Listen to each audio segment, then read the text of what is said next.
if you can't lead you, you shouldn't be leading others. And that's why we had Todd Duncan on before me, because Todd was talking about self-leadership and how it all starts there. Years ago, I gave a presentation.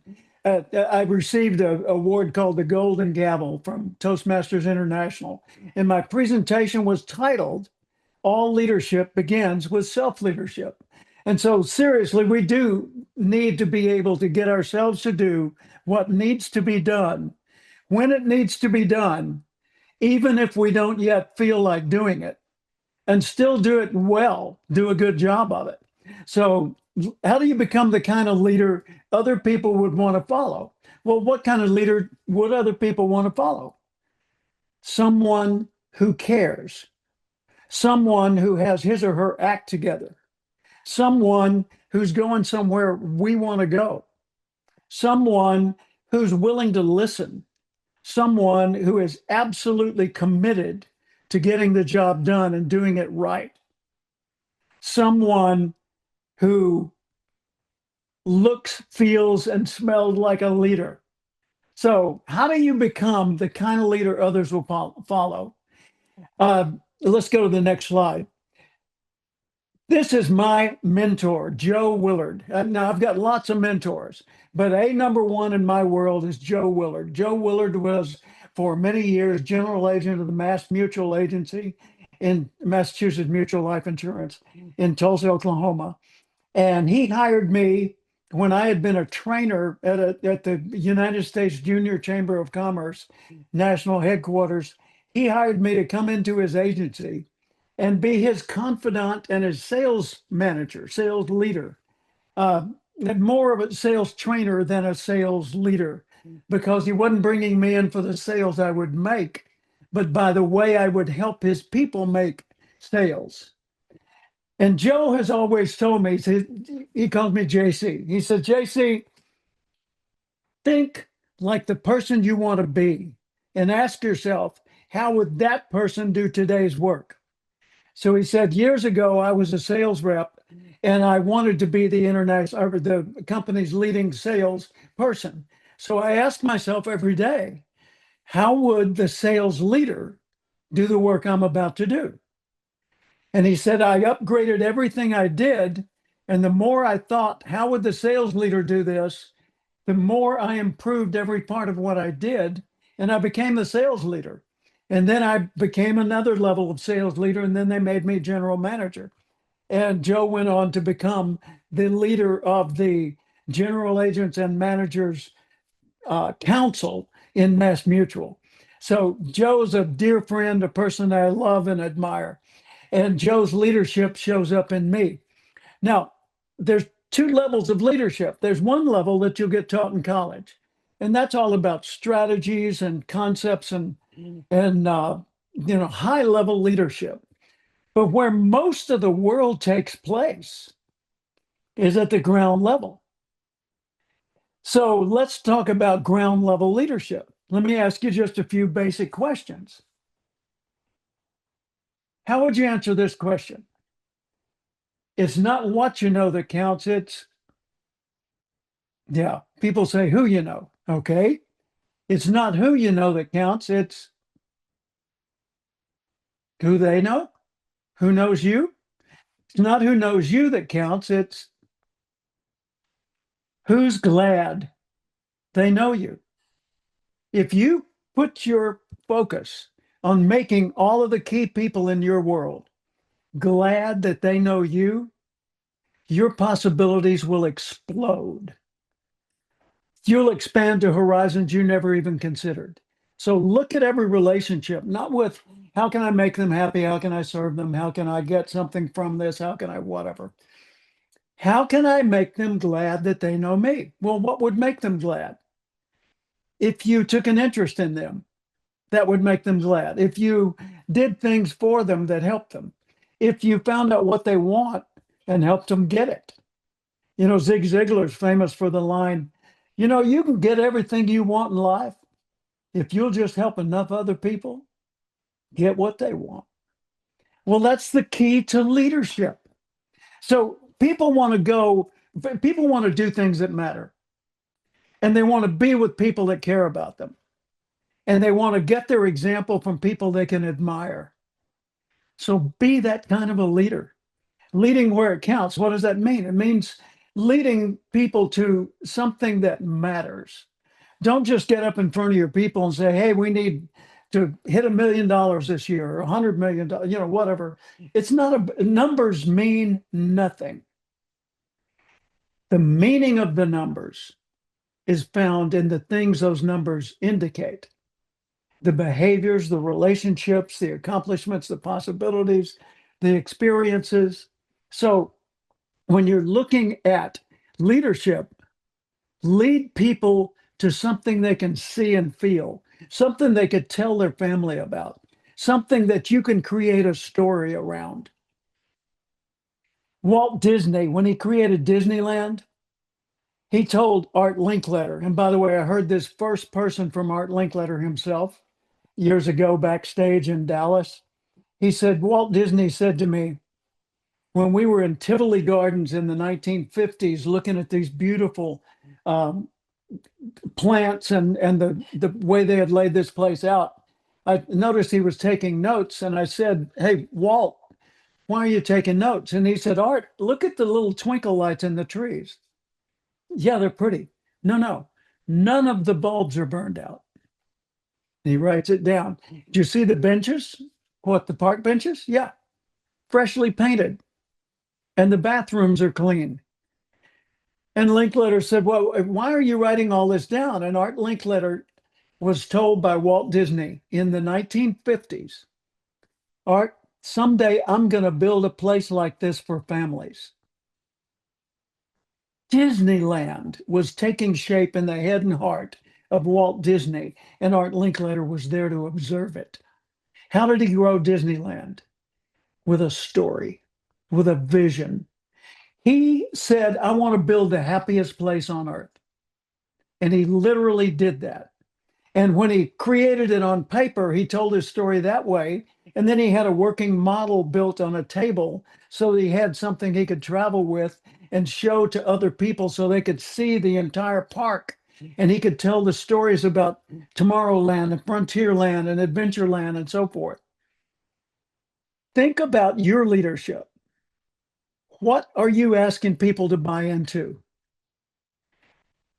What's the dream that they get to hitch their wagon to that star? And then always, like Joe Willard told me, always be talent shopping. Everywhere you go, every restaurant, every car wash, every business meeting, be talent shopping. Look for people with admirable qualities because they might just open some doors for you. They might even want to come to work for you. Joe built an agency that did epic sales improvement from 71 million to 231 million in a 5-year period with the same number of 19 salespeople. His agency became number in the top 5 twice out of 125 agencies in a 5-year period. And when he took over at the first of those 5 years, the company was thinking about closing the agency because it was so weak. But at the end of those 5 years, we were the example everybody wanted to fly in and learn about. Okay. So always be talent shopping. Who else could you bring aboard? Maybe from an entirely different field. My son is a former HR executive with the Four Seasons Hotels, and he had 26 years with Four Seasons. And he's now a general manager of a resort hotel in Santa Barbara. But he told me one time as HR exec, he said, Dad, when I'm hiring people, when I'm interviewing, I'm not looking for a graduate of the Cornell Hotel School. I'm not looking for hospitality experience. I'm looking for a Four Seasons person. I want to know that the person I'm interviewing has the qualities that would make them feel like family in our organization. See, that's your DNA. Your culture is your DNA. And if you're a leader who's cultivating a culture of happiness and optimism and possibility and forgiving mistakes and exploring new potentials and trying things that don't put you at too high of a risk, but do open new doors for you. If you're the kind of leader that's exciting to be around like that, the kind who takes time to acknowledge good behavior openly, the kind of leader whose door may not always be open, but it's always unlocked, and you're always available to have a private chat with somebody, and you truly listen, because listening is wanting to hear, not just letting the sound vibrate on your eardrums, right? If you're that kind of leader, people want to follow you. And so if you're hiring, if you're the one doing the hiring, hire very carefully and very reluctantly. Be very slow to make a come aboard decision, and be very fast to say, you know what, this isn't working for either of us. You'd be happier somewhere else. So fire rapidly and keep people focused on your why, your purpose, and the systems and processes that will get you to your purpose. Like Todd Duncan and some of your earlier presenters were saying, that the discipline of the process is what gets you to your purpose. That confidence comes through competence, and competence comes through following proven processes. So keep your people inspired by the purpose and committed to the processes and systems, because a system is to a business what a habit is to an individual, and you need good habits. All right. How do you truly motivate people who might not want to be motivated? Well, first off, everybody is motivated. I've had people say to me, no, no, no, you don't understand. You hadn't seen my people. I've got people that are not motivated. No, you don't. They may be motivated to avoid responsibility. They may be motivated to uh, slack off and not do their job, or to get away from work as early as possible to go fishing or go to a movie or ride their motorcycle. But they're motivated. It's just that you don't agree with their motives. So find out what their motives are and structure your business around appealing to their motives to achieve your outcomes. Figure out a way to make your work and the skills they will develop by doing your work relevant to the things that motivate them, and they will be organically, naturally motivated to do what you want. How do you get people to embrace AI? People hate change. No, they don't. People adore, people demand, people love change. Jim, how could you say that? If you go to the movie, would you be upset if they were still showing the movie you saw last time? Of course you would. You want a new movie. You want change. If you go to a restaurant you've never been to, don't you want a big menu to choose from? Don't you want to try out various things to find a new favorite? People love change. What they hate is discomfort, confusion, and embarrassment.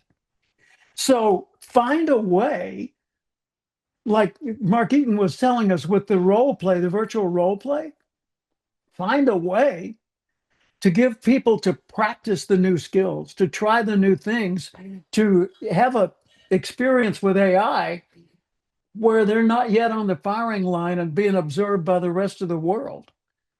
Give them a way, like with fuel.io, myfuel.io, with Todd Duncan and me and Gerhard and some of your other presenters. We are faculty in there, and our knowledge base has been uploaded into Fuel, so you can go in there and interact with our various AI bots and ask us questions about anything, and you'll be answered with a wealth of knowledge, not just from our brains, but from all of our collective knowledge base. And approach leadership from the highest level possible, because that's what's going to get you ground level results. For example, when 9/11 occurred and we were attacked and the World Trade Center came down and the Pentagon was attacked, when that happened, our nation all of a sudden stopped focusing on when the mail was going to arrive today, or whether they could find a good parking place, or whether we had uh, someone else using our coffee cup in the lunchroom. And we realized, hey, we got a bigger issue. We need to survive as a nation. Let's draw together. We're all Americans. So be the person, not that starts emergencies, but the person that reminds people of the bigger issues. Let's go to the next slide. And I'm going to move rapidly through the rest of these slides. I've been a professional speaker now for 50 years, full time. I've addressed 3,500 different audiences all over the world.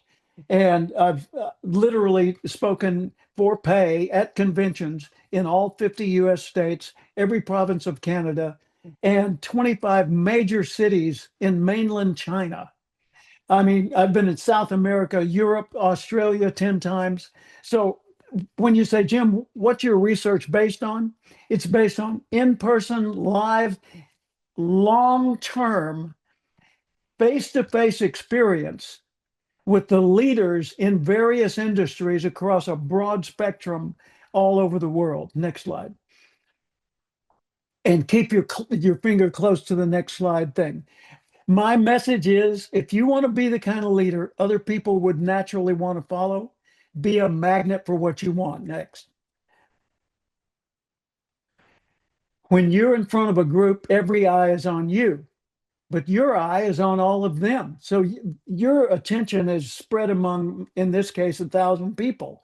Their attention is focused on one. When you're the leader, you need to make sure you're paying attention to them, that you're noticing whether they need you or not.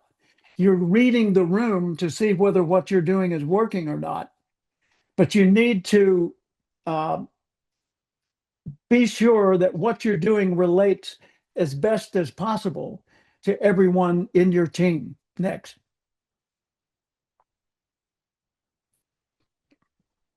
Thank you. How do I become a great speaker? Next. Become a great person, and then agree to give speeches. How do you become a great leader? Become a great person, a person worth following, and then people will follow you. Next. Be the person who would attract the results you seek. I love that. Yeah, someone put that on a coffee cup for me. I didn't do that. Next. The world is asking us every day, what do you want? And if we don't know what we want, you know what we'll get? We'll get what someone else wants by default. How do you lead in such a way that other people will want to follow you? The way you do it is simply be the kind of person that they would like to follow. How do you have good neighbors? Be the kind of person they would want to live next door to. How do you be a good parent? Be the kind of parent your kids need and hope you are. The whole point of this is that we have the capacity, as Duncan was telling us, to become the kind of person that would get the sort of sales results we're seeking, that would build and grow the kind of sales organization we want. And we ought to be asking ourselves every day, how would the person I'd like to be do the things I'm about to do? What I do in my own business is I groom people to become a professional expert, and then Cathcart Institute certifies them as a certified professional expert. So if you'd like some more dialogue with me on that, just go to cathcart.com/expert and check it out. And I'd love to talk with you. Gerhard, over to you. I have a quick question. How many books have you written? 28. And which one is your favorite? That's a hard question because I've got three. One is the Acorn Principle, which is the one that I spent the most time on, like 9 years. And it's about knowing what makes you who you are. It's a pretty in-depth psychological guided tour through what makes you who you are. Next one is relationship selling, which is about treating relationships as an asset and managing them from their stages of mere transaction all the way through lifelong partnership, because that's a manageable process. And then the other one that I'm really fond of is what to do when you're the speaker. And I wrote it for people like us who've given thousands of speeches or hundreds maybe, and we're comfortable in front of a group. But what about when you're working through a translator? What about when the room catches on fire or there's an emergency in the meeting? Or what about when the guy before you went an hour overtime and you got 5 minutes to do a 1 hour talk? What about all the things that come up? So that one's a favorite as well. Which one was the number one bestseller? Number one bestseller had to be The Acorn Principle because it came in number two in the entire world in the year 2000 as an ebook, right behind Stephen King and ahead of Robert Ludlum, who did the Jason Bourne series. Out of 2,000 titles, Acorn Principle was number two, and it's still available. And among them, you talked about your mentor. Among the great people that you have met, and you have met so many of them, which one stands out that really influenced your thinking where you made the transformation on the inside to the best version of Jim Cathcart? Well, thank you for that. And I've met and had Norman Vincent Peale, The Power of Positive Thinking, in my audience and on stage beside me. I've shared the platform with Zig Ziglar and been hired by the Ziglar Learning Corporation to train their people. Tony Robbins, I've had lunch with him, done the firewalk with him, and so name them. Brian Tracy's been at my house for Christmas time, and me at his house, and Tony Alessandra, Les Brown, on and on and on. Todd Duncan, um, and not the least of which is Gerhard Schwantner. Um, but it has to be Earl Nightingale because I was a clerk at a government agency in Little Rock, Arkansas, making $500 a month, and I heard him on the radio and started following his advice and became a fanatical student listening to Earl's recordings every day for 5 years. And years later, I was a full-time speaker and trainer, at first teaching Earl Nightingale's courses, then other people's courses, then my own. And then Earl Nightingale, out of the blue, called me and said, "Hey, I want to publish a program around an article you wrote."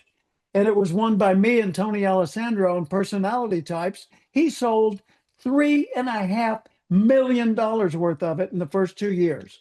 We went from nobodies to world famous in 2 years. Earl Nightingale. And he had a recording called The Strangest Secret, and in Yep, his inimitable voice, he said, absolutely. he said, we become what we think about. Most of the time. Yep. Strangest Secret by Earl Nightingale and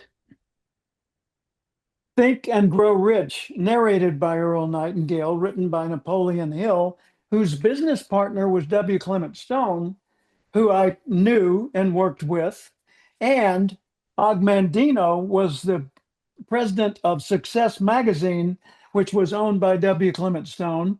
And Og Mandino, of course, wrote The Greatest Salesman in the World. And Og and I became good friends. And I had dinner at his home, and we had a long relationship together. Sad to see him go. And thank you so much for this wonderful presentation. You're very welcome. Thank you. Take care.